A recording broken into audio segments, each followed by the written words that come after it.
what's going on? This is your teacher, Mr. H, and welcome back to History in a Hoodie. These web videos are for you to review and improve your understandings of Georgia studies in preparation for your tests. I hope that you find these videos helpful and beneficial. This week's episode will cover the foundations of Georgia's state and local governments, including Georgia's Constitution, the three branches of government, and the purpose and role of local governments. Great stuff! Throughout the video, you'll find hints and advantages that should help you do better on your upcoming tests, so pay close attention. Let's get this show started. Georgia's Constitution has changed many times in the last 2 centuries, but overall it has held many of the same core principles since the beginning of our state. The Georgia Constitution is the document that gives our state government its powers and assigns jobs to our state leaders. Georgia's Constitution set up our state government very much in the same way that the United States Constitution set up the federal government. Both constitutions set up 3 equal branches of government, legislative, executive, and judicial, to head our government. The purpose for 3 branches of government is based on the principle of separation of powers, where no one person or group could have complete power over ruling the government. Considering we had just declared independence from the King of Great Britain, who held complete power over British citizens, this was a change our nation was looking to make permanent.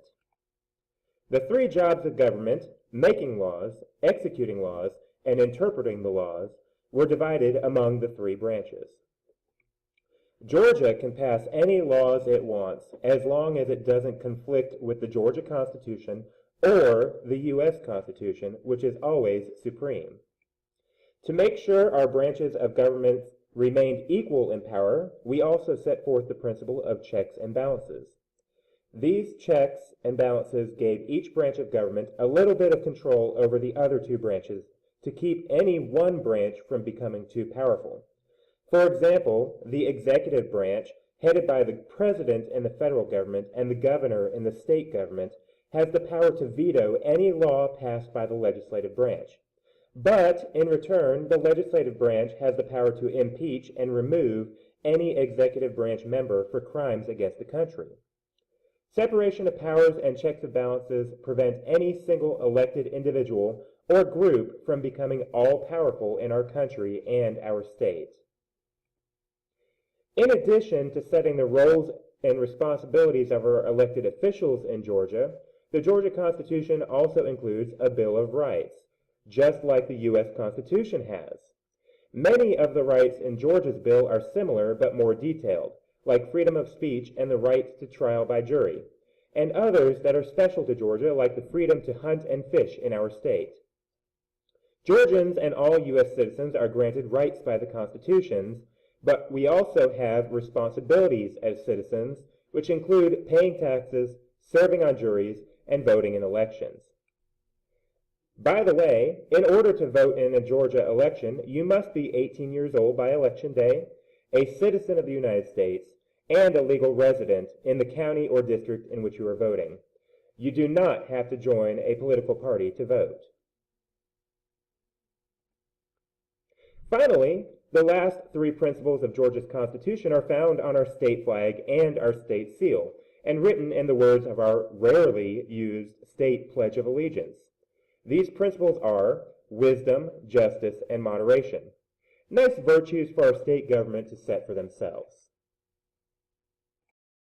Next, we are going to look deeper into the 3 branches individually, beginning with the legislative branch. Our legislative body is called the General Assembly and is made up of 2 houses, the Georgia State Senate and the Georgia State House of Representatives. This makes our legislature a bicameral body, just like the federal legislative branch. Bicameral means 2 houses. To be elected a member of the state legislative branch, there are a few qualifications. First, there is an age minimum, which is 21 for state house and 25 for state senate. You also must be a U.S. citizen and a resident of Georgia and your district for 2 years. Your term is 2 years, and you can run for re-election as many times as you wish. Once you're elected, your job is to pass laws.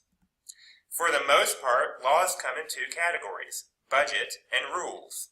A budget law, for example, would instruct the state to collect taxes, perhaps an increase in property taxes or sales taxes, to spend on schools or roads or business, while other laws may make rules about how citizens drive in traffic or how industries clean up their pollution. Thousands of laws are proposed every year, and it would be near impossible for the 180 state representatives and 56 state senators to read every line of every bill. So, the legislators serve on committees to review proposed laws first. For example, if a bill is proposed to build a new state park in Atlanta, it will first be read and discussed by the Committee for Natural Resources and Environment. If it is voted in favor in the committee, only then will it have a chance to be voted on by the whole state house.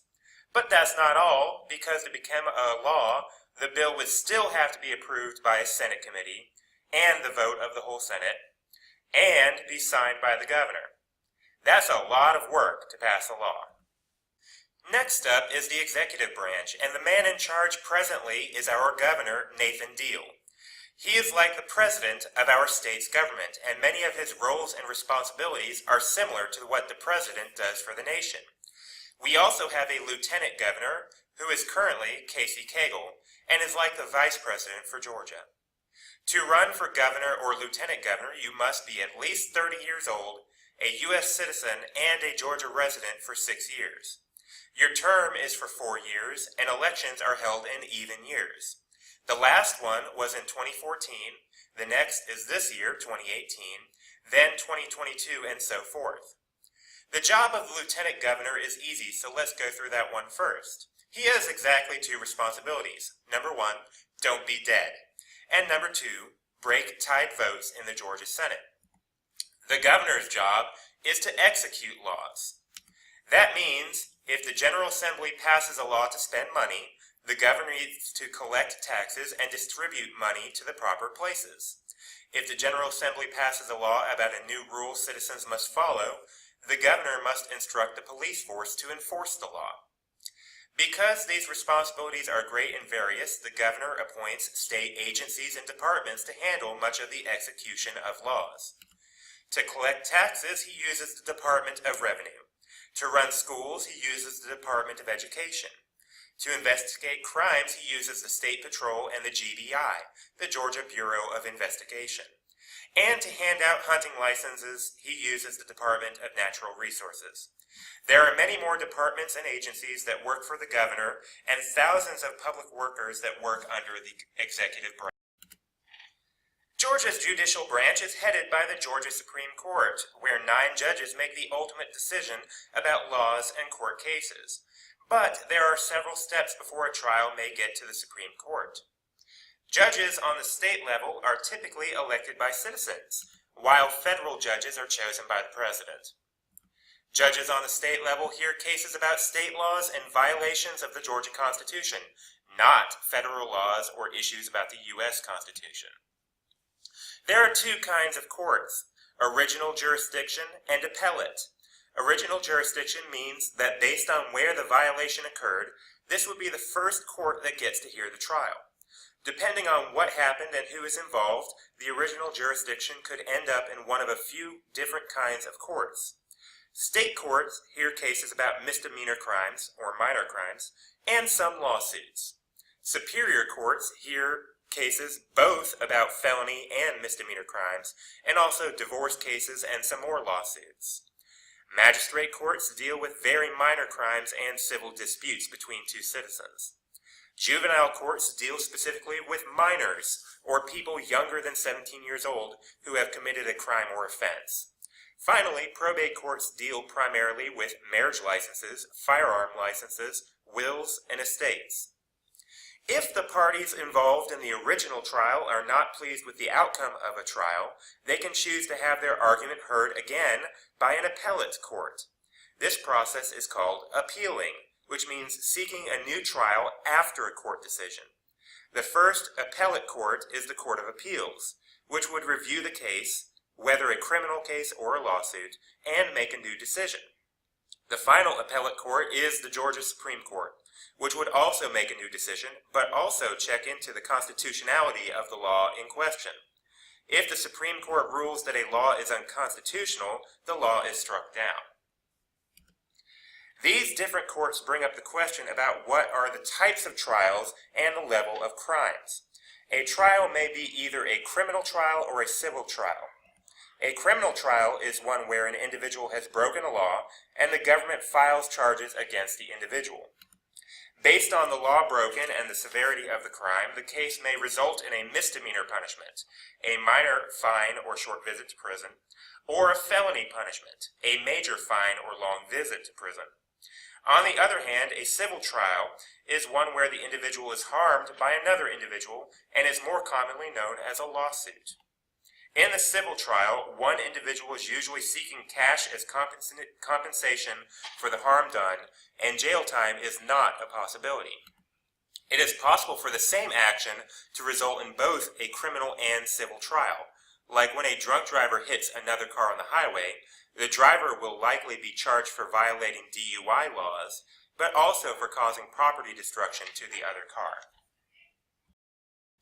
There are 159 counties in Georgia and over 500 cities and towns, and each has its own local government. Most local governments operate very similarly to the state and federal governments, including 3 working branches of government. Local governments are more likely to directly affect people because the local government is closest to the people. Our own city of Kennesaw has a mayor, the executive, a city council, the legislators, and local courts as well for the judiciary. Our county has a board of commissioners, and more municipal courts running the show. Just like the state government, the local government collects taxes, pass laws, enforce rules, and make judgments. City and county governments carry out simple functions like repairing roads and providing welfare programs. In addition to city and county governments, there are some special purpose governments set up to address specific issues that cross county lines. One example is the special purpose government set up to deal with MARTA, our regional transportation network. Because MARTA crosses through 4 different counties and needs rules and funding, a special purpose government was set up to collect local taxes and to pass laws about the trains and buses. Thank you for watching this episode of History in a Hoodie on Georgia's state and local governments. The next episode will be on the juvenile justice system and will be coming out in a couple weeks. I hope you learned a lot, and if you did, don't forget to like, share, and subscribe. Just kidding, I don't care about that stuff, but do make sure you study for your test. Good luck!